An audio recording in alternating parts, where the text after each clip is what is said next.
नमस्कार विद्यार्थी मित्रांनो, स्वागत आहे तुमचं पी एस धनुर्धारी आपल्या या यूट्यूब चॅनलवर।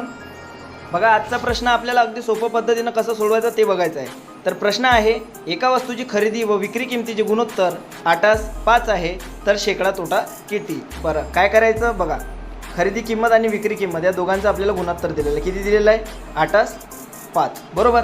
आता या दोघांमधला फरक किती येतो? 3।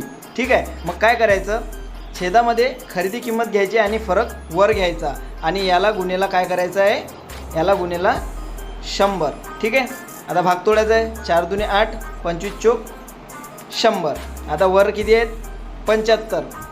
25 म्हणजे 3 गुणेला 25 किती येतात? 75 आणि भागेला 2। 75 भागेला 2 म्हणजेच तुमचं उत्तर किती येईल? 37.5 म्हणजेच पर्याय क्रमांक 2। तर हे होती आजची इझी ट्रिक।